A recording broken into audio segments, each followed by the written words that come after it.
Frantic Nerdcast, hosted by AJ and Brock, talking about all the nerdy things that you want to hear about. Let's get into it.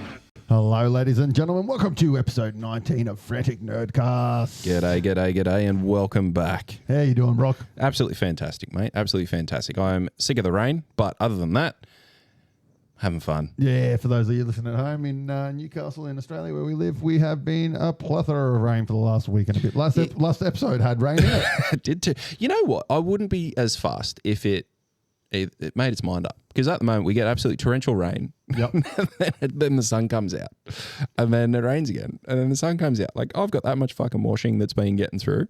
But anywho. It's a bit out there. All right. Well, let's start it off with rumours, as we always do. Now we're going to try and limit ourselves with some rumours this time because we tend to get a little bit carried away. Sorry about that if you're watching or listening at home. That's not like us at all, getting carried away with some shit that we're waffling on about. All right. Well, my first one. This one I shared on the Facebook page yesterday, I believe it was. We got our first pictures of Superman. Yeah, we did. Yeah, pulling his boot on. It looks great, but I mean, in the context of Superman and how he's typically the guy who's ready to go at the scene as soon as it happens, he's having a fucking chill time putting his fucking boot on. People have like AI replaced his body and stuff with Henry Cavill's body and like looking like he's ready to go and chill. But I mean, it just, for me, I love the look of it, but it's like... And there's a big fucking explosion out the back and he's just chilling with his boots on. Honestly, I reckon that is a set photo that has been taken and then they've just digitally altered it to look probably. like that. And that's just the one they shared. The fun one that I did actually see, which was one of the doctored ones, was him on his farm. And he's, I thought that one was pretty sweet. I saw that. And then they've also released that he released that photo of himself at the gym with his shirt around his neck. You see that? No, I didn't see that. When he's buff like a motherfucker, really? man. Yeah. Seen a thing come out about Miss Marvel. So it reported that Amin Vellani's Miss Marvel will be the leader of the Resistance in the Marvel Zombies animated series. And they're going to get all the MCU characters to provide voices for it. Yeah. So they'll bring the MCU voice actor people through. They'll do their voicing and whatnot. But yeah, apparently she'll be the lead of the Resistance. Well, there you go. I got new Masters of the Universe movie gets a release date of June 5th, 2026. Okay, very good. So yeah, bit of a wait, but anywho, yeah, a little tiny bit of a wait. Chris Pine is stunned by Wonder Woman 3 cancellation. No, he's not. He didn't even want to come back for number 2. Oh, look, I think the only reason he came back was I've seen it. I money. laughed. Look, that was just a piss take. But here's one that I seen through the week that I absolutely loved. Marvel Studios is planning a Loki-centric movie between Avengers 5 and Avengers Secret Wars. Don't know if that's true. His contract's up. It's rumor mill, mate. I just loved when I fucking stumbled across it. That would be awesome. Oh, fuck yeah. But I don't know if he would or not. I don't think he would. Nah. According to the Wrap, Henry Cavill fired his manager Danny Garcia after the Black Adam debacle, since she and The Rock used him as a Trojan horse to try and take control of DC's movie division. I chuckled at this one. So many of them are fucking... There's so much on Facebook at the moment of people just trying to bash The Rock. I know, right? I don't know what it is, whether it's because he was a baddie in WWE. There was that one. There was the one where he was pissing on the set and he was late to every recording, which caused millions or hundreds of millions of dollars of delays. With Ryan Reynolds now. Oh, it's which he's not, because I'm pretty sure him and Ryan Reynolds are good friends. Oh, I don't know. It's all crap. It's all rumor. It's entertaining to watch the people who are literally just out there for a grab and getting dickheads like us to follow along the story and have a laugh with it. Now this is a really good one, and I hope this is true. It was on IGN. Kingdom of the Planet of the Apes director Wes Ball has revealed a raw cut of the film showcasing the cast performance capture visibly on screen will be included on the home release, along with a commentary track for that specific version. Yeah, right. So instead of, it'll have no CGI of monkeys and stuff, it'll just be all the real people in there, like in CGI grey suits with the... I'd be really interested to watch that. I'd be really, really interested to watch it. I think that it's one of those things where you'll see the first, like, whatever happen. You'll piss yourself laughing watching it, but then you'll start to compare what's going on to the actual movie and sort of go along for the journey and think, oh, that's sweet how they do it. And you'll actually get involved after you've had your little chuckle at the start. That's it. I think it'd be awesome to watch, though. Oh, it'd be very interesting. Bryan Cranston returning in Heisenberg, a movie. So for those who don't know, Breaking Bad, he was Heisenberg within it. I've heard about that, yeah. So that's old news, that one. Oh, well, sure. It only just came through my screen the other day. Netflix? No, AMC. Which doesn't exist. Prime. Yep. Yeah. Umbrella Academy 4. Mm-hmm. That was going to be and it's the final? This is the final season. Yep. Yeah, it gets a release date of something coming soon. August 8th. Mm-hmm. So I'm looking very much forward to that because I love Umbrella Academy comics. I love this. The series is so well fucking done. The series is incredible. That last season was so good. I actually don't think I've finished the last season. I think I've got like 1 or 2 episodes to go. Hotel Babylon? Yeah. Yeah. And I just... It's two of the different comics mashed into one. It's Hotel Babylon and the Sparrow Academy. Yeah. Mashed into one sort of story. And I mean, it was pretty sweet from what I'd seen. I definitely haven't finished it, but it was Well, I mean, awesome. I'm pretty sure Gerard Way is pretty heavily involved in the show. And for those who don't know, that's Gerard Way, the lead singer of My Chemical Romance. He's the guy who wrote the comics. Mm-hmm. And I'm pretty sure he's pretty involved in it. Cool. And I do thoroughly like how they handled Ellen Page / what's his name now? Elliot. Like that transition between going from a female to a male. It was well handled. And they handled it really well in the show. And it was like, I just love the part where she comes in and goes, I'm a he now. And all the brothers and sisters are like, cool. It's cool. Yeah. You're our brother. We love you, your family. It was prominent. It was at the forefront and they did it and then they continued forward with it is what it was. So well done. Yeah, it was really, really good. So I look forward to that. Last one for me, Cobra Kai final season will be a three-part event, July 18. I reckon that'll be awesome.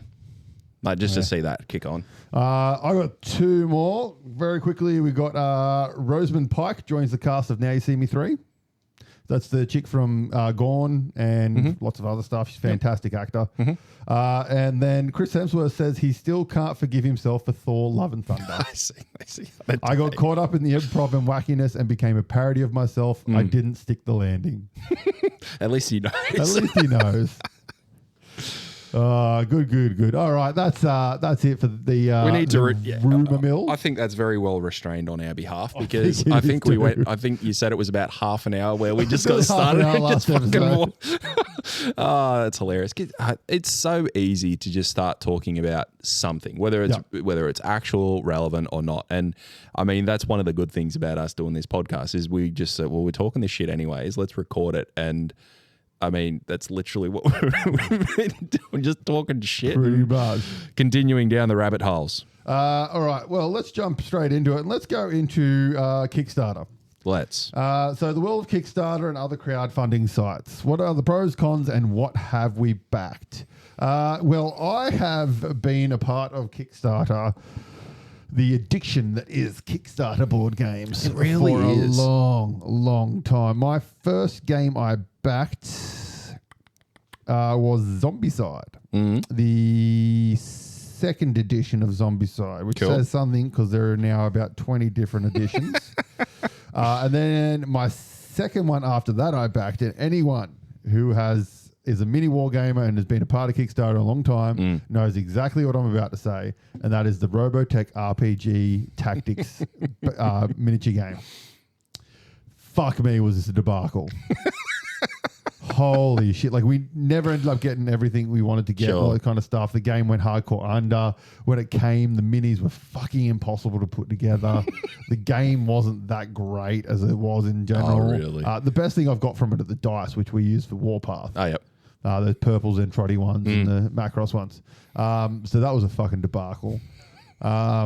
So I don't know. When did you get in? You didn't get into it that long ago, did you? No, I was 2020. So I went back and had a look, and the first one that I backed was actually Riot Quest when they released their second starter box, which was that's right, the Winter Wonderland. Yeah, which is a marvelous game, which we'll have to do a bit more of a dive into one day because it's fantastic. But yeah, that was back in July 2020, and you're exactly right. Like, it is a bit of an addiction where you find yourself going through and just seeing what's going on, what's up and coming. Because I found that it's a really, really good platform for both more reputable companies to use it as a way for capital funding. Well, it originally started as crowdfunding, obviously, and then it still is crowdfunding in the board game world.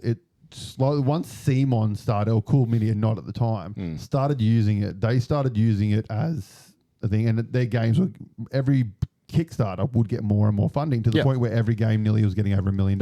Yep. And essentially, all the other companies took a look at that and went, "Oh, okay." And it essentially became a pre-order system. Exactly. Because that way the companies could, for no risk, develop the game and say, here it is, and not have to put anything up front, really. Yeah. And get a whole heap of money, and then they can pay for their game essentially before they release it. The only issue is for that, it's killed those companies in retail. Brick and mortar stores fucking hate most of them hate Cool Mini or Not. Yeah. Very rarely will you actually be able to find Cool Mini or Not products in most brick and mortar stores. Yeah. Online stores you can. But just for the sheer fact of no one wants to buy their products because everyone's already got it through Kickstarters.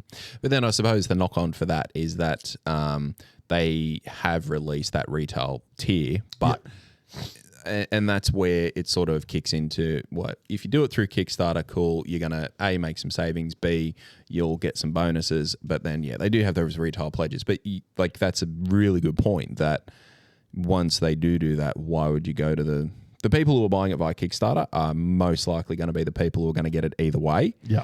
And then the other is the remnants of it's going to be trickled around through these other stores where people might stumble across it and go, oh, that looks okay or good or whatever.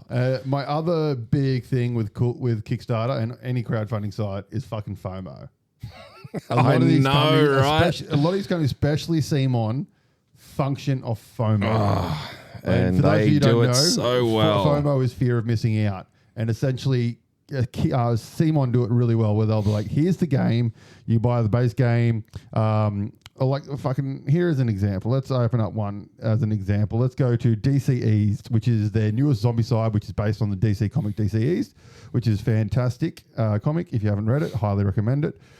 So they released it as the Anti-Life Pledge, which was $130. You got the base game, you got a Dark Knights Metal crossover, and all applicable rewards, right? So that was just the base game, 130. But on top of that, you got stretch goals where they released 1, 2, 3, 4, 5, 6, 7, 8, 9, 10, 11, 12, 13, 14, 15, 16, 17, 18, 19, 20, 21, 22, 23, 24, 25, 26, 27, 28, 29, 30 additional hero miniatures. Shit. You got just for backing it. But are they with the base, or do you have to? They were unlocked, so you can buy it's after. Unlocked. You can't buy these. Are Kickstarter exclusive. Cool. So this is the fear of missing out. If you don't buy it through the Kickstarter, you don't get these items. Oh, sorry, I meant, do you still through the Kickstarter? Are they? Do you get them as part of your pledge, or do you? Yes. Yep. Okay, cool. Yep. And then there was 21 additional zombie sculpts. Then you get a box to put all your extra minis in. Then you get 3, 6, 9, 12. 15, 16, 17 additional survivor things. Yeah. And then they're like, oh, you know what? We're also going to release some expansions that you can buy. Yeah. And they're $60 each US. And you get another butt ton of plastic crack. Yep. And another butt ton. So they release 1, 2, 3, 4, 5, 6, 7 additional expansions you can get.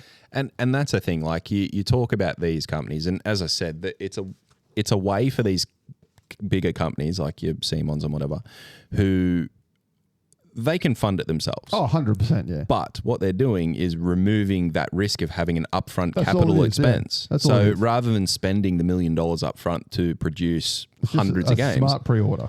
Exactly. And I have no issue with that, honestly. Oh, I don't have any issue, but I definitely see your point in it's some of the just said the brick and mortar stores yeah, they hate it. which I get. I am a huge fan of Kickstarter, just sheerly for the fact of I've backed 227 projects. If my wife is listening to this, that's not true. I made that number up. For me, I've backed about 20. So that's over the course of about 4 years. I've backed 20 or so.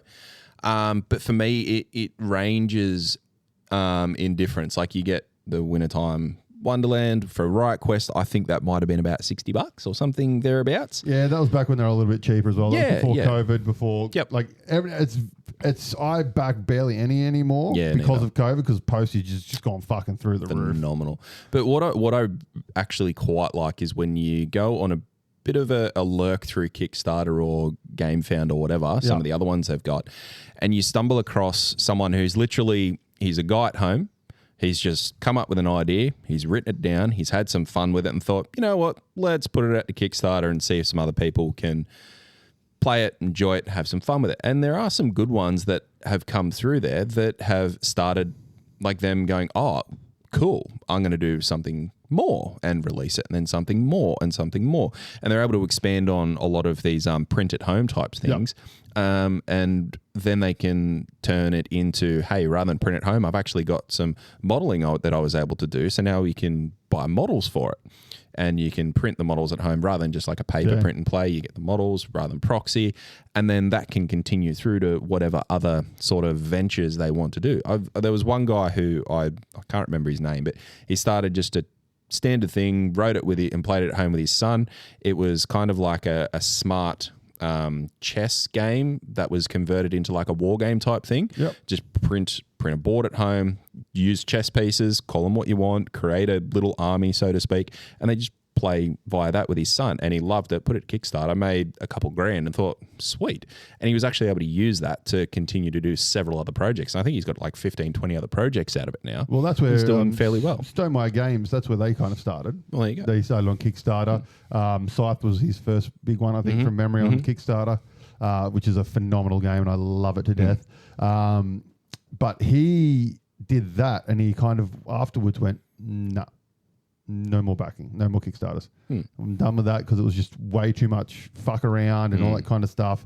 But he made enough money from that to do that he went into, no, we're just going to do the standard thing, blah, blah, blah, made special deals for brick and mortar stores. So if you're a brick and mortar store, you get benefits or some shit, I don't know. Sure. Same as Flesh and Blood. So they didn't do a Kickstarter or anything like that. For those, it's a TCG. They're a Kiwi TCG, but they don't sell to online stores. You have to have a brick and mortar store to be able to get stock of it or something like that from memory. Oh, wow. That's cool. So that's pretty cool because they want to support the local hobby shop. Yeah, right. But no, my first one was Zombicide Season 2, and then I did like Crossmaster, Robotech, the original Dead Zone, which we're now on the 3rd edition. Yep. A couple of comics, and then just a whole heap of games. Wrath of Kings, which is a really good CMON. That is a cool game, yeah. I suppose like we're talking about Kickstarter as a main one because that's probably the biggest one. It's kind of like the OG, like the big daddy. It is, and it's the biggest crowdfunding site that there is. And whilst we sort of delineate it to what we're doing, like our interest being board games and whatnot. I've backed a few short films. I've backed some comic books. Yep, and that's exactly right. Like they've got fucking everything on there. They've got comics, they've got just novels, they've got machinery, like you can get CNCs, laser cutters, printers. Yep, there you go. So it literally expands into absolutely. If someone has an idea and they want funding for it, they'll put it onto there. Yeah. Whereas you compare it to some of your other ones which go down particular routes. I know that there's a lot of ones that are just general, I need money for something, please help me type stuff. GoFundMe. Yeah, GoFundMe for various reasons that people might be in dire straits and need some form of assistance. But then one of the other ones that we all have a bit of a look at is GameFound, which that's only a new one. It is a new one, kid on the block. And they originally started off as Pledge Manager. And then they turned into funding. But the good thing about them I've found that I really, really like, there's a couple of things I really like about them. The fact of you can still back even if it's the campaign's over. Yep. which is really good. You just don't get as many benefits, but you can still buy it if you want to and get a lot of the benefits, which I love. The second thing, which I love, but is also fucking deadly. Dangerous. I know exactly what you're going to say. They do payments, baby. They do payments. It depends on the person doing the Kickstarter as to whether it's like 3 payments, 2 payments, 6 payments, whatever. But that's amazing, especially for these bigger ones with all the, like for us in Australia with Australia tax on postage and all that kind of shit. Like I backed one of the Tiny Epic games. It was $40 US.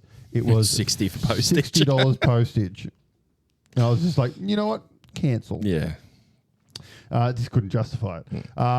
So a lot of those bigger games, it's good that you can use that. And it's just for games, which is good. And I found a lot of print and play games that I've been really liking on Kickstarter and stuff lately. Print and play, that was definitely where I discovered print and play.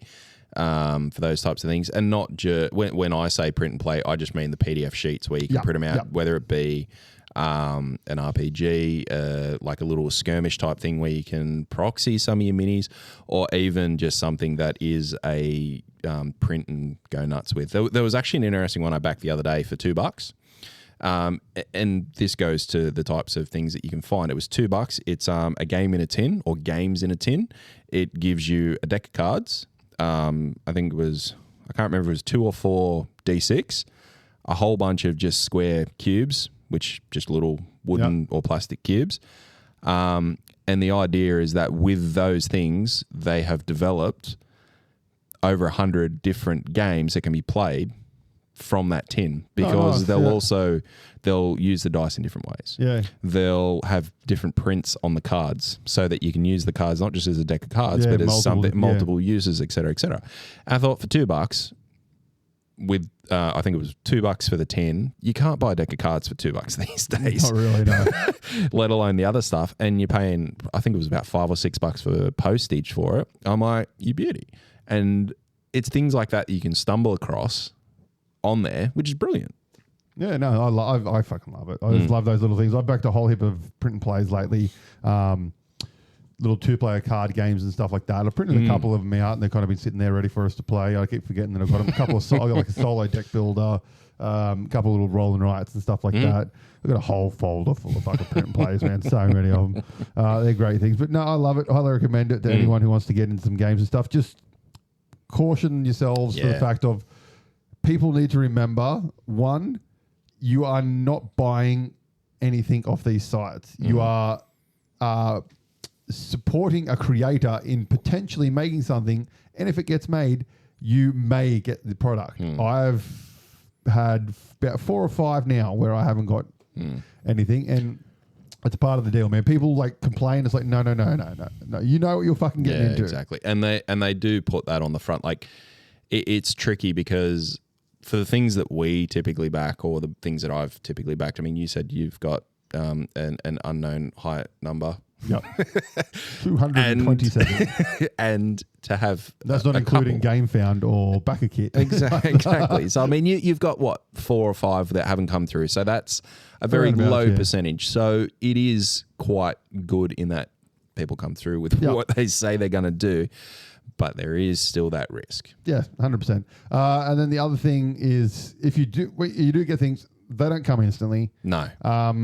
They come 6 months later, a year later, 2 years later, 3 years later, 4 years later. I received one not that long ago, which was like 4.5 years ago. I backed it, and it's rocked up my door. I was like, "Ooh, what's this? Oh, hello." And that can purely come into play of they had a time frame to do it, and typically they're pretty good with their time frames up front, and they do give you updates if you're a backer or a follow up. COVID fucked everything up. Yeah, it did for a lot of people. And the other thing is, a lot of those factories that are making these games over in China and stuff, they will prioritize the big productions over these little productions. So these guys that barely get any money, like just enough to make the game and stuff, their game will generally be pushed to the arse end of the line.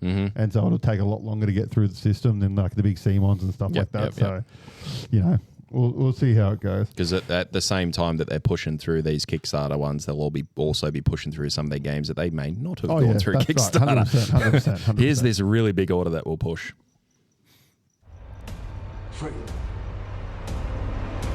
Alrighty, let's talk about some trailers. Not that many in today's episode. Which one do you want to start with? Let's start with Star Wars, because that was fun. Yes, I did not expect this trailer at all. I had no idea this existed. No. And it's just popped up on my feed. And I'm like, oh, another Lego game. That's the same thing, because I seen. I'm like, fuck yeah, Lego game. I'll have a look at that later. I saw at the top of the description, it said coming to Disney Plus, and I was like, hang on. And I put it on and started watching it, and I was like, fuck, and then got to the end of it and went, yes. This is what we needed. The people asked for it. The people were teased it, and the people are getting it. Even Mark Hamill, apparently, for those of you who don't know, right at the end of it, the whole premise of the thing is something happens in the world and it reconfigures everything. So like the rebels are the baddies and all that kind of stuff. It doesn't. I don't even know if it's that the rebels are the baddies. It's just like a reversal of what they have. So it's going to be interesting to see how it comes across. You see X-wing TIE fighters, and stuff like that. But then right at the end of the Millennium Falcon lands, opens up, and then and it comes out, and there's fucking Jar Jar Binks with a red lightsaber and red eyes, and the guy's like, "Oh my god, it's Darth Jar Jar!" Oh, so good. Me's are gonna hurt you. I mean, there's been because my understanding is that there was this whole thing where it was part of I don't know the truth or not. The rumor is everyone has always thought that Jar Jar was evil. Yeah. And there's all this evidence from all the movies and stuff how Jar Jar is actually Sith and all this stuff. Which is awesome. And I suppose whether it was true or not, the storyline that they would possibly planting a seed. It's not Jar but either way. Come out many times and said the character was only invented because it was for his kids. And look, either way, we're getting him. We're getting him, which is amazing. But I mean, Lego movies, they're great to start with. They're just stupid. They're stupid, but they what they do very, very well is they will draw in the kids because it's Lego and it's stupid, but they sprinkle through that adult humor with it as well, where it's something that a kid will laugh at because it sounds funny, and an adult will go, "They said that." It's kind of like I always put the Lego movies and the games as they've taken some kiddie show. Yep. And then they've taken the Robot Chicken version and smashed them together. And it you get that political uncorrectness of Robot Chicken watered down by the kidness. And it's perfect for both sides. And you're exactly right. It's fantastic. And I mean, through this trailer, as you said, they touch on that shift or the reimagining of the Lego universe or the Star Wars universe. I mean, you said you get the TIE wings or the TIE X-wings, Darth Jar Jar. You've got Rebel AT walkers. You've got Ewok bounty hunters. That was sick. I thought that was sick. Oh my god, it's an Ewok bounty hunter. I mean, it just looks like it's going to be a super, super fun movie. It looks awesome. I think this will be really, really good to watch. I'm so looking forward to it. Did you see the time, when it comes out? It comes out September 13, so it's actually not too far away. I mean, September is the end of the year, but in saying that, we are nearly halfway through the year. Say we're almost there. It's only a few months away, man.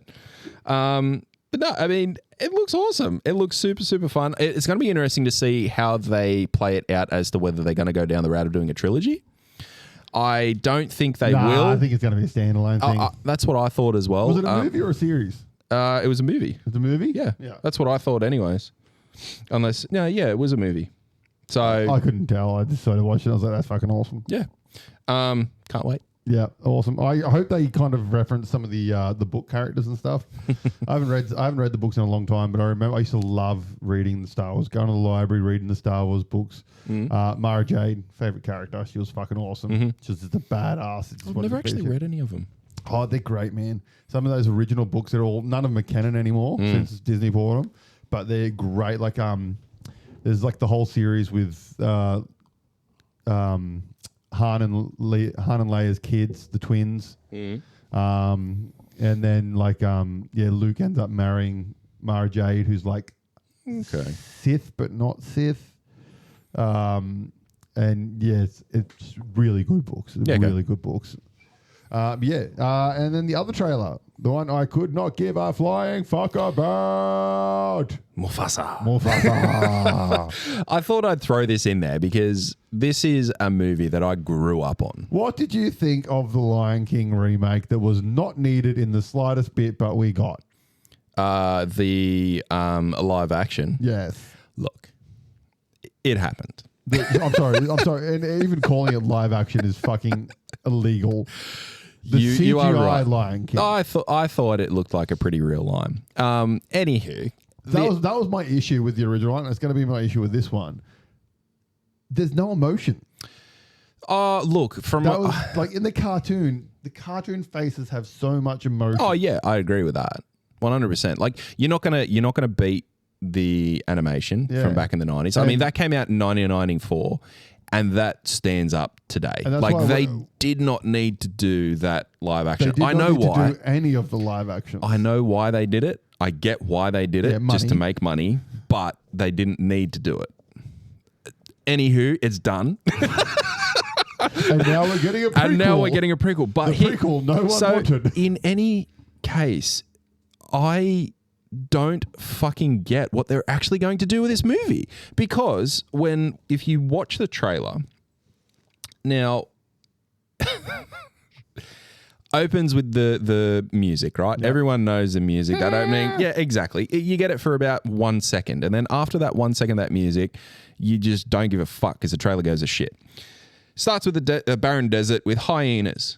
That happened in the end of Lion King 1. So let's just bring that back and do it again. You then get lion cubs running across hippos. Oh, that also happened in Lion King 1, but let's bring it back and do it again. You've then got crocodiles and caught in the water with the young lion, the Mufasa Lion King or whatever. Hey, you know what? That happened in Lion King 2, but let's bring it back and do it again. You get the antelope running along into the gorge in Lion King 1. Now, I know that in this trailer it's elephants, but still, that's fucking big beast running into a gorge. Hey, let's do it again. You also get the lion running to avoid said elephants. Yeah, that happened.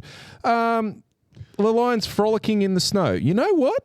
They weren't in the snow. They were doing the exact same fucking thing through that jungle with Elton's Can You Feel the Love in the Night. Yeah, they fucking banged. Then you get Zazu flying frantically between all of the other animals, and that's a fucking pathetic Zazu, no matter how accurate it's meant to be to the actual animal. Oh, guess what? That happened in Lion King 1. So they've literally just taken everything that fucking happened in the previous movies and gone, hey, let's see Mufasa do the same thing. Yep. So you're not excited about it? Not at all. No, not in the slightest bit. Are you sure? No. I seen Mufasa. I thought, sweet, they might be able to do something good. I get that the remake live action was just not that great. I was hoping they could have at least told a story that would be enjoyable to how Mufasa came to his to what he wants to do from a story perspective at least, and it could have been good. It just looks like it's going to be absolute fucking rubbish retelling of everything that we've seen already. I mean, in fairness to the movies, they're not for us, but we were the... Bullshit! That movie was done in 1994 for me as a kid. Yeah. I am now... Wait. We were the audience for the original ones. Yes. We're not the audience for the new ones, but the only issue is, because we were the audience for the original ones, we're going to watch the new one, and we're the ones with the money. They're going to take their kids, and we're going to watch that, and we're like, that was shit. So so us parents with kids are not going to take our kids to go see Mufasa. Sure. Now, with that being said, the kids now, they've got the Lion King fucking live action imagining or whatever. Yeah. So they've got the new one as well. I'm going to give them Lion King Cubs or whatever that cartoon was, the series. Yeah, I don't know. Yeah, there was a series and it was called like Lion King Cubs or something. It was like old like Lion King Rescue or some shit. No, I don't know. Yeah. Don't know. I'll give them that. That's okay. better. Or Lion King 2. Or Lion King 3. No, just give them the original I think there may have movies. been a Lion King 4 movie. I think there was, and it was like a Timon and Pumbaa thing. Or we can give them The Land Before Time.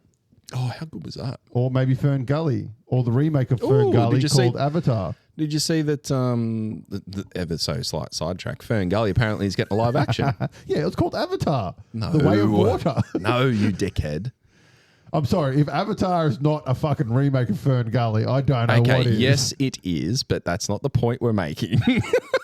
An actual Fern Gully remake. Not a remake, a homage. Oh God! And then Avatar 2 was just a homage to Avatar 1 because it was the same fucking movie except in water. But it was spiritual. And are we gonna have other sequels like gonna be fire or something? Isn't like each movie gonna be like a different element? No, that's Airbender.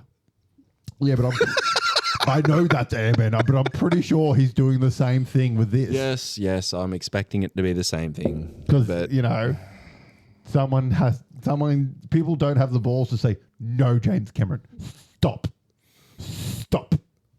Anywho. Stop, James Cameron. Mufasa, December 2024. Don't go see it. All right, where are we going? What are we talking about now? Let's, where's my buttons? Let's go that one. Oh, we're on fire tonight, ladies and gentlemen. We're on fire tonight. Okay, TV shows. Let's start off with The Dead Boy Detectives. Yeah, let's. Have you finished it? I have. I finished it the other night. Fuck me, this was a good show. It really, really was. Okay, so this came out on Netflix, 25th of April, 2024. Being Netflix, they just throw all the episodes at you and say, enjoy the fuck out of this show. And my God. Come everywhere. This was like the first episode was absolutely fantastic. I mean, before we get into the show though, I like to, as you know, go down a rabbit hole. Yeah. For the entire fucking show, Jenny the Butcher. Yes. I was looking at her going, I fucking know you. I fucking know you from something. Did you wait till the end though? Yes, I waited till the end. I waited till the end. The whole time, I'm like, I fucking know who this person is. I just can't work out who the fuck it is. And? It's... Oh, actually as well, sorry. Oh, yeah. Yeah, there'll be spoilers. We haven't hit one yet. It's Brianna Kuko, who's Kaylee Kuko's sister. So they look incredibly alike. Yeah. I'm like, I honestly, I did the same thing. Yeah, same fucking thing. Yep. But then, like, in finding that, I'm like, oh, sweet, like that's incredible how like similar they look at. Anything else? Not really. Like she has done other things, but not like big. Like she was in a few TV shows, a couple like background movie stuff. But what I found was hilarious was she was on The Voice. Oh, okay. Over in America, she was on The Voice season 5. Sure. And she got through the blinds, but then got knocked out in the battle thing that they do. And I thought that was fucking hilarious. And now she's a part of the wonderfulness that is Neil Gaiman's brain juice. Exactly. But what I did find interesting is how like the similarities between the two of their acting styles. Yep.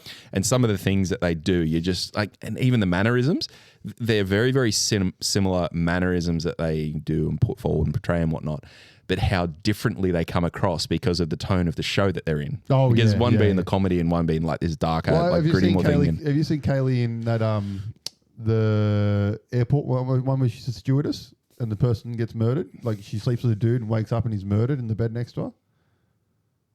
No, I don't think I've seen that. I've seen it. Flight Attendant, I think it's called. No, I don't think I have. She produced it. Okay, it's really good. Like cool. it's like funny, but it's serious at times. Because I seen her in something that was like it was several years ago, and it was like a kind of like a slasher thriller horror type thing, and it was not great. Yeah. But that was the only thing I sort of seen her in outside of Big Bang. Yeah. All right, back to Dead Boy. Yeah. So, I'm sure you got this in your notes. Dead Boy Detective. It's a comic written by Neil Gaiman. Neil Gaiman is, of course, Sandman. He's written Doctor Who episodes, Stardust, American Gods. And on that, Dead Boy Detectives is within the world of Sandman. It is, yes. It is within the world, which is all. Lock and Key is also within the Sandman world nowadays. Which I still haven't watched. And in our first episode, you actually get a glimpse of Death, who is the same Death from the Sandman live action series on Netflix. So, I mean, the opening scene, it sets the tone of the show within 5 minutes, I found. I feel like that opening was shot after as well. Wouldn't surprise because me. This show wasn't filmed for Netflix. Oh, wasn't it? No, this show was... we've mentioned this in another... I mentioned this in another episode when I said it was coming out. It was filmed by HBO, I think, or someone. So it was filmed by someone else, and Netflix purchased this because the two Dead Boy detectives appeared in Doom Patrol. Yes, as the same characters, and so did the Night Nurse. She was in the Doom Patrol episode as well. Okay. And it was filmed with someone else, and Netflix bought it, I have a feeling, so they could link it to their Sandman universe. Well, that wasn't because I'm trying to think now. Because Doom Patrol, it fell into. I think you are right with HBO because Doom Patrol was a part of the Titans universe. Yes, because it was a spin-off of Titans. And I believe, it was HBO, CW, or whatever it was, like DC. Yeah. Because they're owned by the same company. Yeah. But yeah, so that was originally done by that. So in any case, I mean, like it sets a tone within the first 5 minutes. It's got comedy, it's got gore, it's got the like the dead boys with their work, it's got death coming through. It's It just shows how their intent is to soothe and find lost souls and do like it literally just says this is what the show is. Let's go do it. Yeah. And it does that really, really quickly. And from there, it just continues to follow on with what it is. And it's really, really fucking good. Beautiful. It's and awesome. It's, in the rare chance that this soundbite ever finds Neil Gaiman, thank you for your mind. That's all I can say, man. Like that beautiful, beautiful brain gives us some of the weirdest shit that somehow connects with my soul.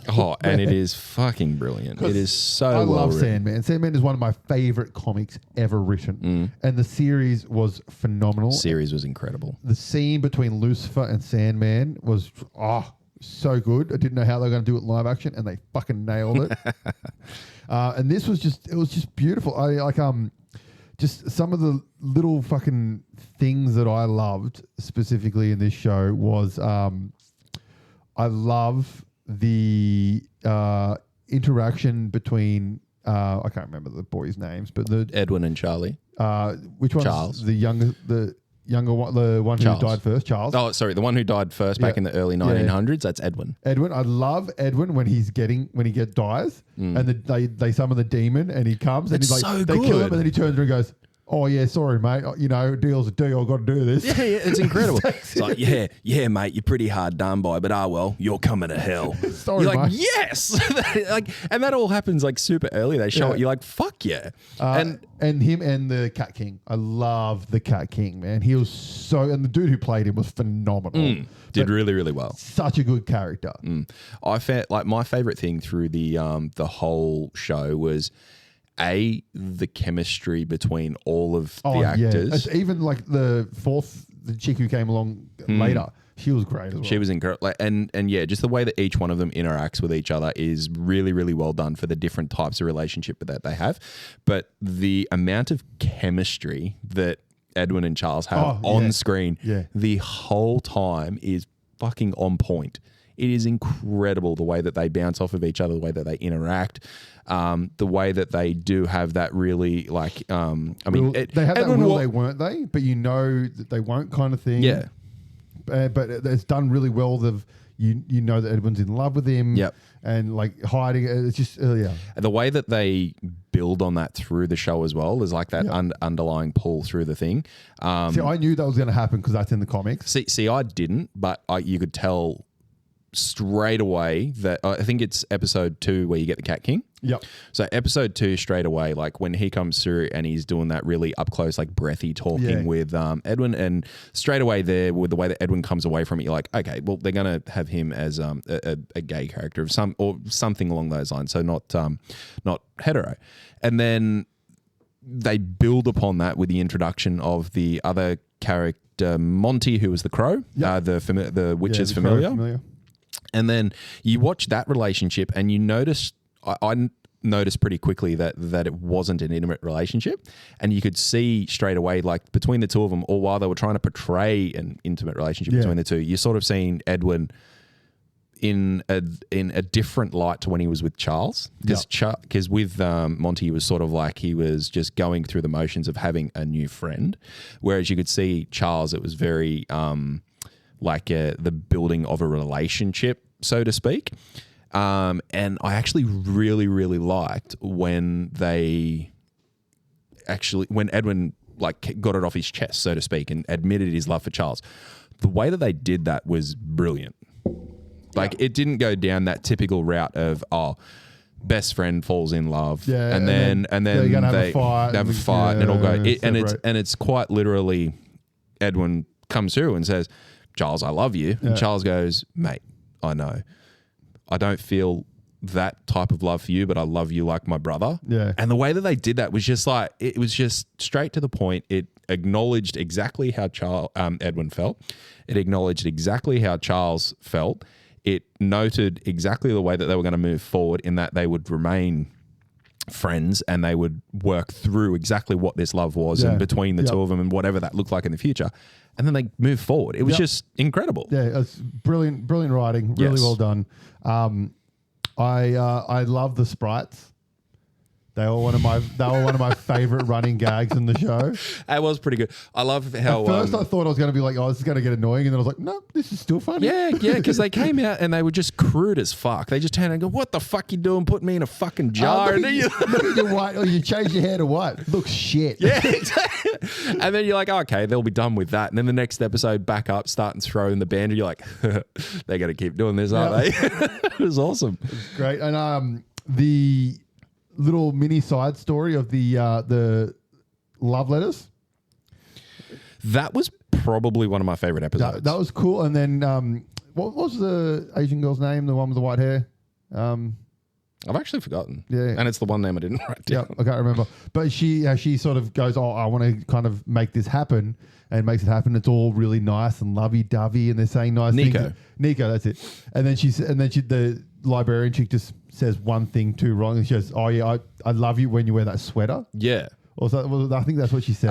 No, it's I love when you wear your oversized shirt to bed. And she just goes, "What?" Wait. And then it just fucking escalates. Oh, it escalates, and it escalates so well. Yeah. Like it's sort of that thing, and it just escalates not exponentially straight away, but it just follows a peaking escalation, so to speak. And then all of a sudden, it does escalate exponentially, and she gets a fucking pickaxe type thing through her head, whatever the spire was. I'm like, holy shit.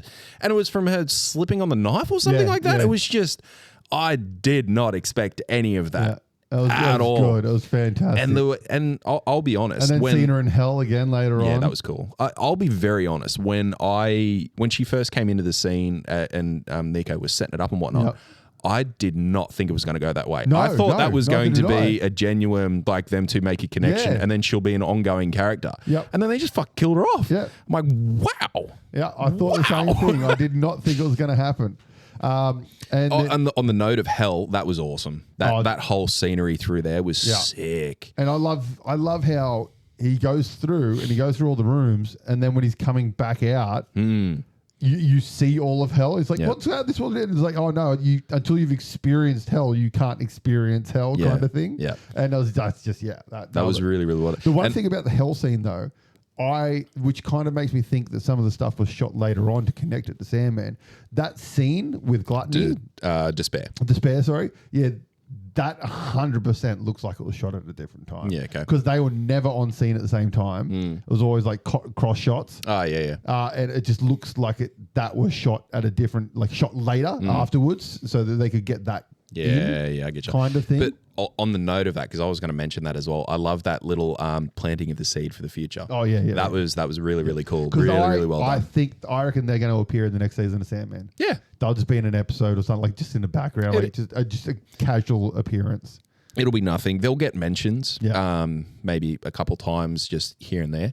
But yeah, I thought that was cool. They're very, very well done. The little other things that, like the Night Nurse, she was fantastic. Didn't play as big a role as I thought she was going to, but she was good. But I loved, my favorite thing was when the main chick finally got into the witch's head and figured out about Lilith and just tells Lilith, and it's like, haha, nothing happened. Then all of a sudden just the door opens and Lilith is at the front door. Fuck you. Away she goes. For this whole thing, I only had one downside to this show for me. Other than that, I loved everything about it. I didn't like that in episode 1, they introduced all the characters, gave them all a backstory, and that was how they sort of said, here's Edwin's, here's Charles, here's Crystal, and I think you also got introduced to Jenny the Butcher, she got a bit of an intro. And then I think she only got like a little. Like, it was a nothing. Don't It was fucking run away from my room or something. Exactly. And then at the ending, you got that. This is Nico and the colourful around her head. Yeah. Episode 2 was almost an entire episode dedicated to bringing Nico into the show. That was literally the only thing I didn't like about it. Yeah, it really was. Yeah, with the sprites and everything. Yeah. Yep. So I found that they threw the first characters at us, and it was great. Like, it was well done through episode 1. But then I think they spent too much time bringing Nico into the show to make her relevant to the show, rather than if you get what I'm saying, rather than sort of giving her a similar thing. Yeah, but literally that was the only thing that I didn't like about the show. Other than that, it was fucking incredible. No, it was great. It was so well done. Like, again, it's Neil Gaiman, man. Like, the dude knows how to write, and anything he does, as long as it's got the correct director with it, it's gonna be a good show. And one thing that they did quite well was some of the little sprinklings of callbacks. So there was an episode where they're doing one of the cases, and when Edwin walks into the room, there's a doll on the table, like one of the porcelain dolls. Yep. And you see him, like, because he's usually got his hand sort of at his front, just down around his waist, like just clasped. And then you see him sort of withdraw his hands upwards towards his chest and sort of walk around the doll and avoiding it almost, like creepily looking at it. And then you're like, oh, okay. He did those creepy little looks he really did well. Really, really well. And you sort of, I wonder what that is. And then his punishment when he was in hell was getting chased around by a fucking abomination spider porcelain doll thing. So you're like, that makes sense. That is like, and it was just little subtleties that you'll see scattered throughout. Really, really good. Loved it. All right, on to another series, Fallout. Mm-hmm. Now, both me and you haven't actually finished. Nope. I think I've got like 2 episodes left. Is it 8 episodes? I think so. I'm pretty sure I've got 2 left. What are your thoughts? As this is the best series made from a game ever. Oh, Halo needs to learn. Straight off the bat, I preferred Halo. Yep, same. Fuck you, netbeards. But that's not to take away from this show in its own right, because this show is still a really fucking good show. Oh, it's well done. It's well done. Like I've said to you before, I personally, like, I've never played the game, so that's what you do, kind of thing. But I personally would have rathered watched a show based on that main dude, the ghoul guy, like pre Fallout. Yeah, that'd be pretty sweet. Like, that was a more intriguing story than the post-apocalypse story. Like, I 100% agree. Like, it kind of just felt like it felt too much like a video game for me. Really? I think that's my biggest issue with it. You know what they get a thing and they have to get the thing from A to B. Okay. You know what I find really interesting, because if you want to put them together and say, look, it's the best adaptation of video game, not whatever. Halo is a video game where it is driven from point A to point B. Yep. Where that you are guided through the missions and the campaigns and whatnot to get from the start to the end, and you can't really divert from that. Yeah, true. Fallout is open world. Okay. Yes, it's got its own stories sprinkled through it where you can follow particular things, but you can do missions with the Brotherhood, you can do missions with the ghouls, you can do mission with, I can't remember what they call it, they're like big orc things. You can do missions with the futuristic type people. You can go in and speak with other vaults. So you can pick and choose what missions and type things that you can do. So it is an open world show, which is interesting in that the adaptation of Halo from a movie perspective was far more open. Whilst you had a single driving thing, there was more openness to it. Well, whereas Fallout was far more directional. I think what we're saying is Halo, the show, was more story. Like, it was a story-driven show. Yeah. Whereas the Fallout series, that's all the story was the pre-apocalypse stuff for me, and then the rest of it was just actions required, kind of thing. And it just there was sprinkling of interesting stuff with the vaults and stuff, but the rest of it, like the Brotherhood, could not give a fuck. I get the feeling that this season, that Fallout's going to be very long running. I get that feeling that season 1 is much more of an introduction to all your characters. Oh, yeah, 100%. And it's given you exactly what you said. It's given a point A to point B task rather than a story. And it's showing how these characters got to that point. And then the story will develop more as it goes. Yeah. I get that feeling. But because, I mean, this season, like I'll finish this season, but like Halo season 1, I probably would never watch them again. Whereas Halo season 2, I would watch that season again. I loved Halo season 2. I thought it was phenomenally done. Yep. So, you know, maybe if the characters develop a bit more and stuff in the second season, yeah. But, you know, I think it's a pretty expensive show to make. So we'll see. Look, now with all that kind of negativity out of the way, the world is amazing. Yes. The Visuals, visuals, the costumes that they've got for it are absolutely incredible. I hate the mech. I like the mech. I like the mech because it looks far more like someone has jumped into a mech and is walking around rather than it being... I like the concept of it. I like the design of it, all that kind of stuff. It just looks like cosplay. Yeah, okay. I get what you're saying. Yeah. But... for a show that has had this much money on, like the ghouls look so fucking, especially the main dude, he looks so good. Yeah, that's 3 hours of makeup. Yeah. But that robot, the mech thing, it looks like a really good YouTube cosplayer. Yeah, okay. Made it. It just doesn't look like something that Hollywood production house has made. I get you. Any case. Love the monsters and the way that they come across as cool. The finger thing. Yeah, the finger axolotl. That was awesome. I loved the callback to how that was being created in one of the vaults. Oh, yep. That was pretty sweet to see. Vault 4? Was that Vault 4, yeah. Because they had I think it was the video where there's a woman who's pregnant who gives birth to a bunch of them in a bathtub type thing or whatever you want to call it. And then they all just go to town killing it. You're just like... wasn't expecting that. No, that's fucked up. That was very, very fucked up. But no, I kind of I like that you still get called back to Vault. Where's she come from again? 33? 33, yeah. And just watching sort of some of those interweavings between 31, 32, 33.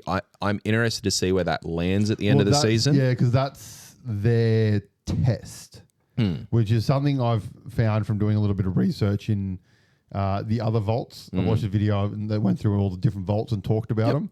And the one thing I learned is like every vault was a test of some description. Yeah. And that their test was something to do with the 3 vaults. And that's kind of alluded to with where I'm at with the ghoul in his pre-life and his wife and how his wife is involved with Vault Tech and how that all sort of comes to be. So I think we're up to about the same spot. Yeah, we must be. I like the show. Yeah, I like the show. I'm not shitting on it. I think it is an entertaining show. I'm happy to watch it. It's just not as good as all of the gamer fans are. Right? Like I've so many memes I saw of like, see Halo, this is how you do it and all that kind of stuff. And it's like fucking I don't agree with that. Fanboy hatred, and it just shits me to tears.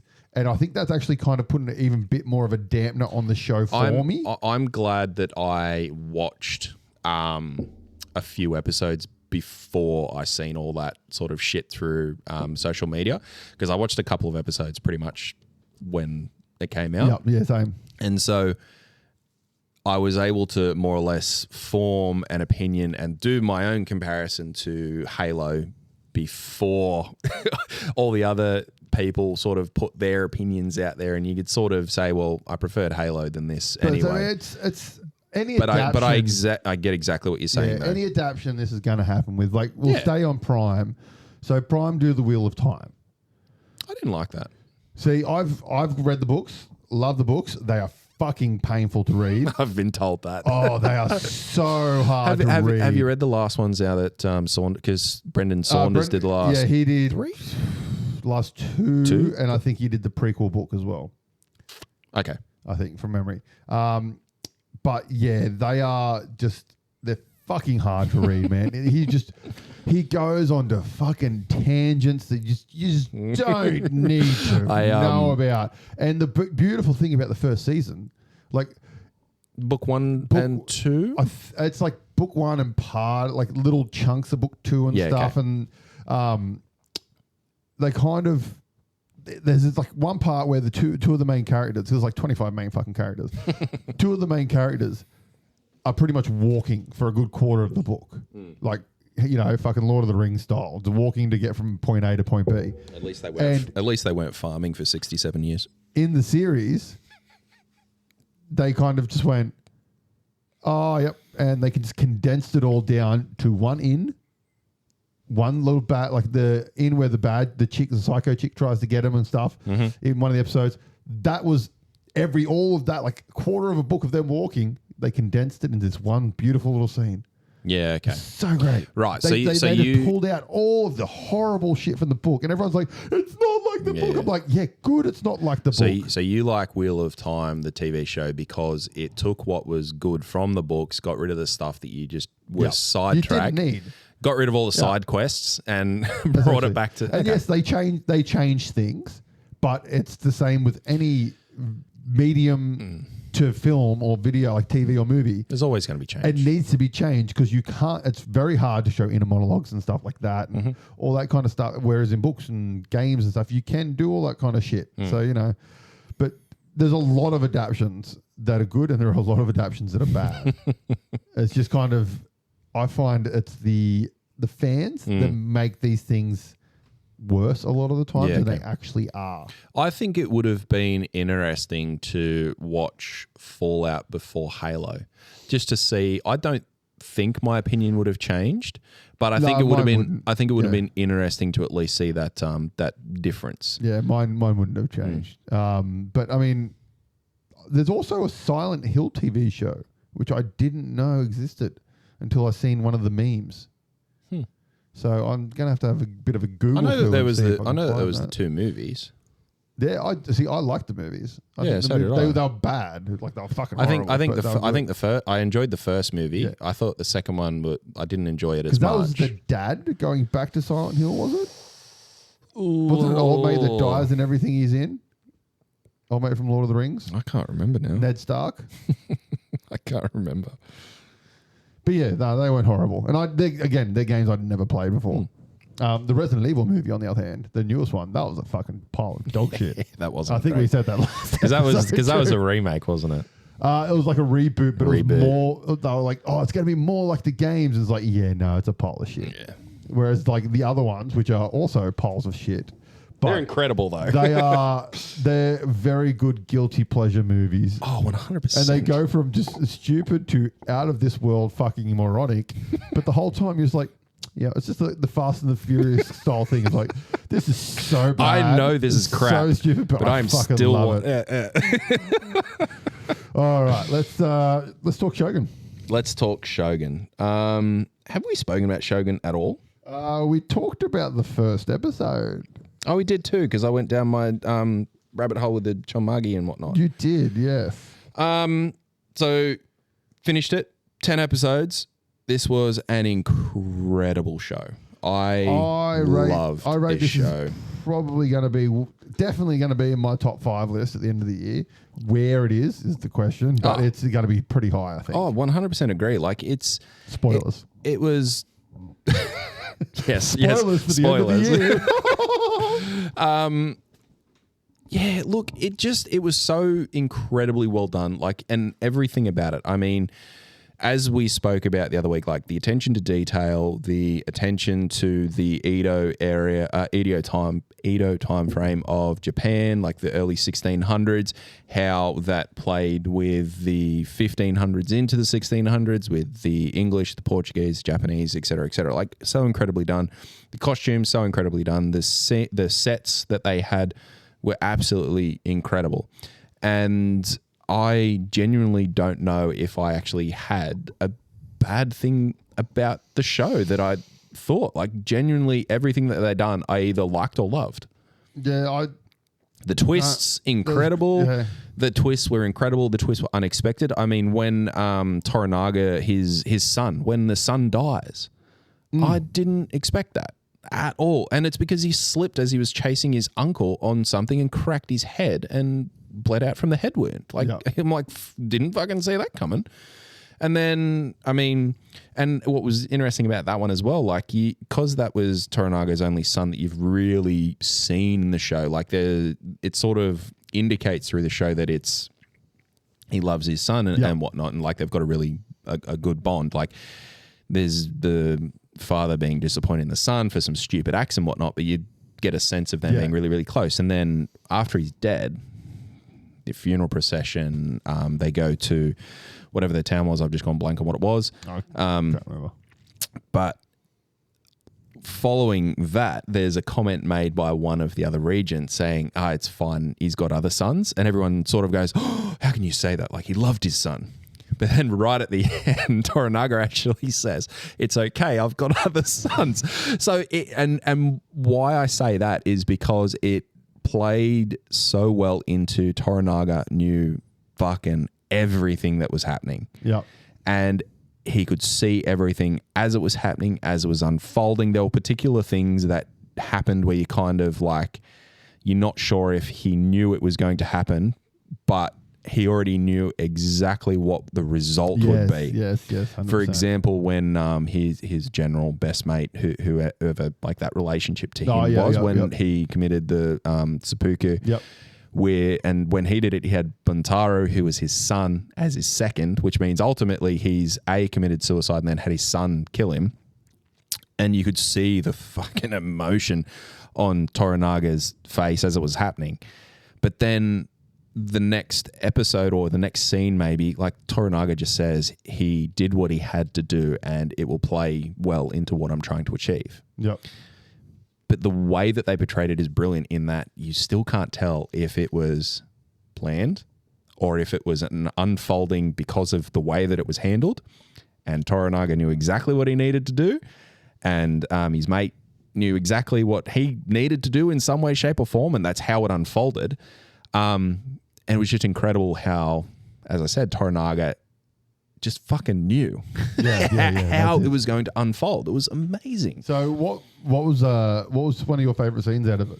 The favorite scene? Yeah, like favorite moment. Like mine, one of my favorite moments in the show, just because of how powerful it was the episode with the dead ferret or whatever it was. I think it was the ferret. Oh, the dead bird. Yeah, where he hangs it up outside. And then the gardener. And then the gardener takes it down and he gets killed and he just goes fucking ape shit at everyone and kind of stuff. And then just right at the end, the landslide happens and he comes back and he just gets the rock and puts the rock back down and makes it all beautiful and stuff. I just thought that little arc was fucking beautiful. My favorite thing was actually how they handled Mariko's death. Yeah. So that was pretty much a whole episode dedicated to Mariko and everything that she was doing to like redeem her family, or her family's name, and ultimately died at the end. I was on the edge of my seat that whole fucking episode because like it starts with her going into Osaka, more or less challenging the head regent, saying, I'm leaving tomorrow, and him saying, no, you can't. And then she says, right, I'll kill myself because you're not letting... Oh, no. So she goes to leave. When she goes to leave, she gets stopped by all the guards. She fights them. A whole bunch of her men die. And then she says, well, I'm going to carry out seppuku and kill myself. And then I thought it was going to happen. Like, at first, I was like, she's going to get killed by these guards. But then she didn't. Then I thought she was going to kill herself. And then that fell by the wayside. So the whole time there, I was on the edge of my seat thinking, fuck, she's going to die. She's going to fucking die. What's going on here? Like, she's going to fucking die. Then she didn't. I'm like, and when it sort of didn't happen, at that point, I was kind of like, I think we're good. I think she's going to live. And then it cuts to the final scene of that episode.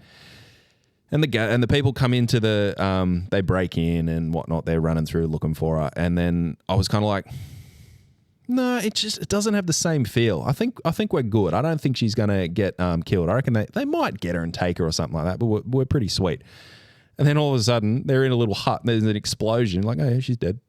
I'm like, fuck. Like, what the fuck? I thought, is she dead? She's dead. But is she? The way that they did that whole episode, and just keeping you sort of on the edge of your seat as to what was going to happen. Will it happen? Won't it happen? How's it going to happen? Maybe it won't. I really, really enjoyed how the producers and the direction of that were Do you able know to how do much of the book it covered? Like, is like that first season the whole book? I think it's one book, isn't it? Or yeah, is it it's like only of one books? book. I think I don't know if they'll continue it. I think it's a one and done type thing. But I am not. I understand if it won't be. I think it will be unless they want to expand upon Toranaga as Shogun. Unless they do it as like an anthology series, like American Horror Story style. Maybe. Where it's like different, like, so it's not those characters anymore. Like they take it and they go to different characters. Well, I think and that even if a different country kind of thing. I think that because this has done so well, I think they will try and find a way to do something like that. Yeah. Because it has done really, really well. Like all the reviews for it are just absolutely raving. Touching on the points that we spoke about already, I mean, I think that they'll try and do something else. Yeah. Another thing that I actually really liked is how they did the ending. They didn't go down the route of having a big fucking battle that you've seen. They just more or less said there is a battle and Toranaga wins it and he becomes Shogun.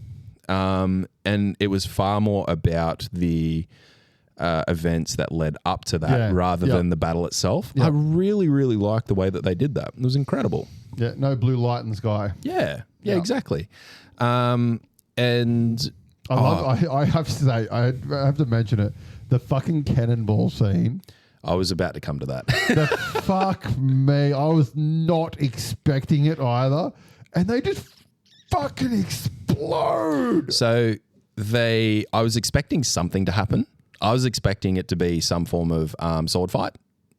Like to go through and then all of a sudden you just see that fucking happen. So it happened because of the it was the chain. Yeah, they did the chain ones, the chain link balls. So this was the rabbit hole that I went down about if this could actually happen. Yeah.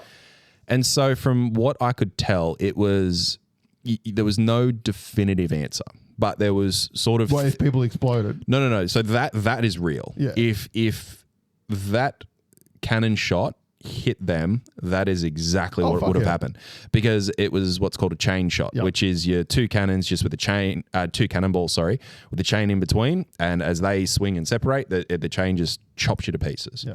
So that 100% accurate.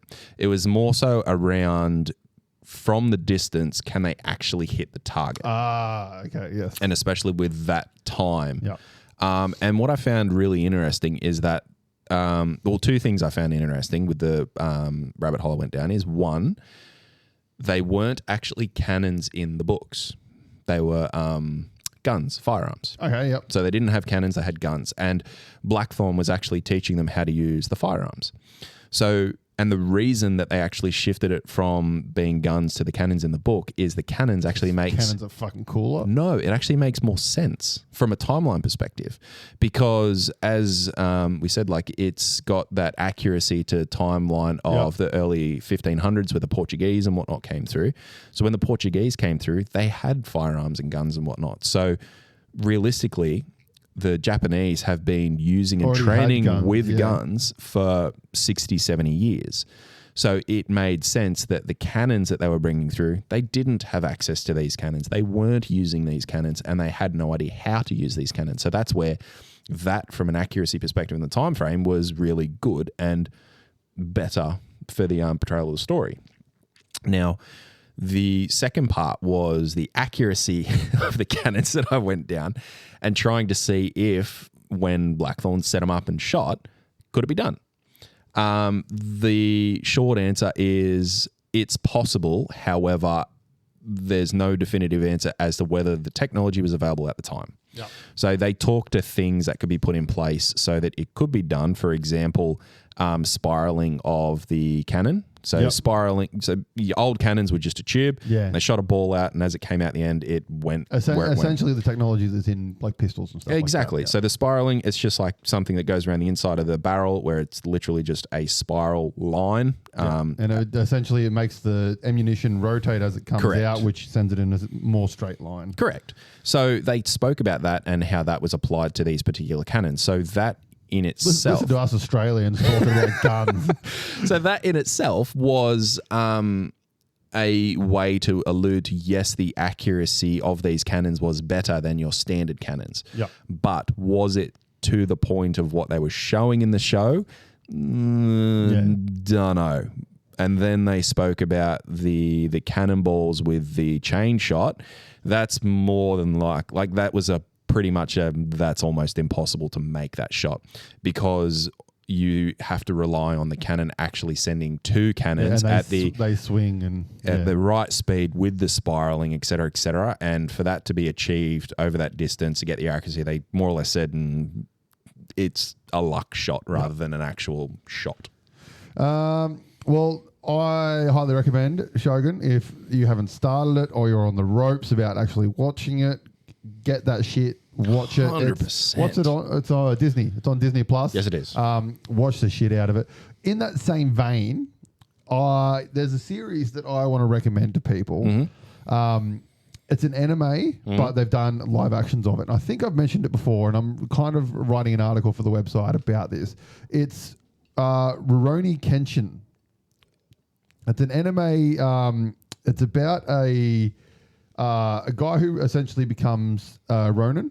Mm-hmm. And he's in the military and stuff. There's some war stories, and he becomes a Ronin, but he gives up killing. And so he uses a reverse blade sword, which is a purely defensive sword. So when you pull the blade out, the front of the blade, where the arc of the sword is blunt, and the blade is actually on the back end of it. Yeah, right. And they'll use primarily they're real swords, and they'll use primarily for defensive, but they can still kill if you need them to, etc. Anime is great. I recommend the anime, but the live action movies are one of my personal favorite adaptations of anime. Yeah, okay. They're all in Japanese. I don't know if there's dubbed versions, but highly recommend. I think there's 5 of them from memory. 5 movies. 5 live action movies, and they're really good. Like, they're really well done to the anime and just really entertaining to watch. They got some of that anime campiness in them as well, but the costumes are great because it's all period drama style stuff, like that same era. Sure.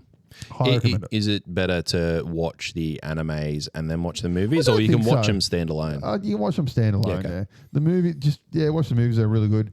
But also, in saying that, when I went down my rabbit hole of writing this, welcome to the rabbit holes.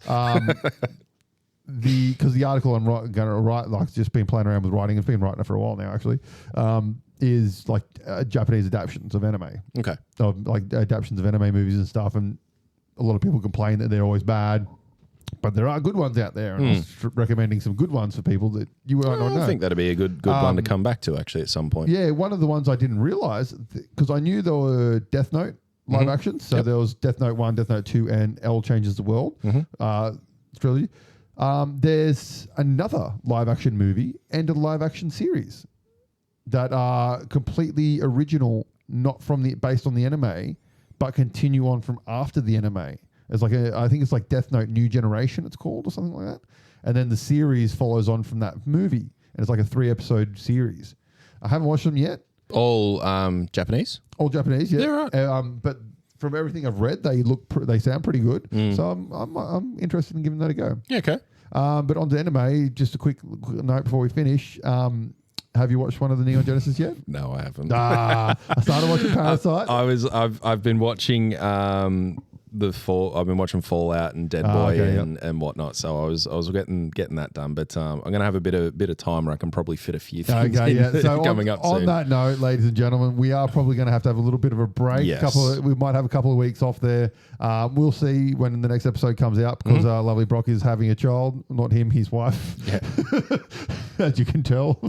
But yeah, so we'll be back when we're back, but it shouldn't be too long, I don't think. Shouldn't be too long. Anything else you want to say before we go? Like, what do you got on the table or anything? Yeah, on the table. So I actually have gotten my resin printer up and going again. I think I mentioned that the other week. And I've also got my filament printer up and going again as well, which is great. So yeah, I printed a little 40K tank. So I thought I've had that on the list for ages. I've tried to print it a couple of times and just never printed. And then I got cranky at the printer and now fixed it and I've got one and it's awesome. So I'm looking forward to throwing some paint on that. But also I have a bunch of proxy Marvel Crisis Protocol miniatures. Oh, yeah, all the Marvel the C-27 and ones. Yeah. So I jumped on there and I printed Thor, which I'm looking forward to throwing some paint on. Nice, yep. But I also printed the prehistoric Ghost Rider, which was the one on the awesome. Mammoth. The one on the Mammoth, yeah. So coming out of the pool. Actually, I fucked up. So I printed the, I used the pre-support. I printed the Mammoth. Yep. It broke. So I thought... it was probably a me thing. I'll try it again. It did the exact same print where it more or less cut the head in half. So I'm like, yeah, it's not a me thing. And then I got the Mammoth printed and I've got Ghost Rider printed. And then I thought, right, sweet, I just need the portal now. I printed the portal, but I just grabbed the wrong file size. So because they've got two versions. Oh, they got the 75 mil and the 35. So you printed the 75 So I mil? printed the fucking huge one. And then I've come along, I've walked down to my printer, I've had a look in there and I'm like, why is it cut short? Why is it so fucking big? Where's all my resin gone? So I literally emptied the vat and stopped printing. And then I've got this portal, which is fucking huge. I got it out. I got the Mammoth and put it on. I'm like, well, that's not right, is it? No. But anyways, where it printed, I'm like, I'm actually kind of happy with where it stopped because it'll make a sweet like piece on whether it's a piece of terrain on a table, like on a table edge, like as a portal to come into. Portal, yeah, exactly. Like, so it'll work. But yeah, it was funny the way that it happened. But yeah, I'm looking forward to actually getting some paint on those. That should be pretty cool. Nice. Well, I actually don't have much on the table. I've still got my Marvel Uniteds that I've still got to paint, and I've been fucking late. I've just been lazy. They haven't moved. No, I've been lazy with painting and stuff lately. I've just kind of not in the mood. Like I kind of go through periods where I'm like, I don't want to paint anything. And then other times I'll be like, I'm just going to paint for fucking like 5 days straight. Oh, I know exactly what you mean. And it's funny how you do go through phases of what you do and don't want to do. Like sometimes you'll pick it up and it feels like a chore. Yeah. Like sometimes it genuinely feels like a chore. I'm feeling I'm going to get back into the painting soon because we've got Halo coming. The Halo game, I think it's done. The pre-orders are done, so it should be shipping soon, I imagine. I can't remember when. I thought it was October. No, I think it's August. Okay, might get it a bit earlier than I expect. I thought October, but it could be something else. I think it's earlier. I'm pretty sure because the pre-orders are finished. Mm-hmm. So I don't imagine it's far off. But in saying that, I've got Dead Zone that I got the. Oh yeah. So I got to paint that up. So that'll probably be my next job, and I've also got Dungeon Saga coming. As well. Dungeon Saga Origins coming. So you're not going to paint shit. I'll be hopefully try and paint that up. Nah, look, I'm pretty keen to put a little bit of paint on the 40K proxies that I do have and those couple of Marvel guys. They're the first ones that I've kind of thought, you know what, I'm pretty keen to paint these guys. So the rest of the pile of shame gets to stay grey for now. Yeah, looking forward to it. I'll throw some photos up of the prints. I'll throw some photos up of my extra large Mammoth portal and my couple of failures on the Mammoth portal, the Mammoth itself. Yeah, I'll throw them up. Let us know what you think. Awesome. All right. Well, that's it, guys. Thank you very much for listening. Thank you very much for watching if you're watching on YouTube. You can check us out on Spotify, Apple Music, and wherever all good podcasts are listened to. On YouTube, you can check out the latest episodes just after the podcast is uploaded. Follow along the journey on our Facebook and Instagram. You follow me, Frantic Brock, on Instagram, and you can follow AJ, Weird Art by AJ. See ya.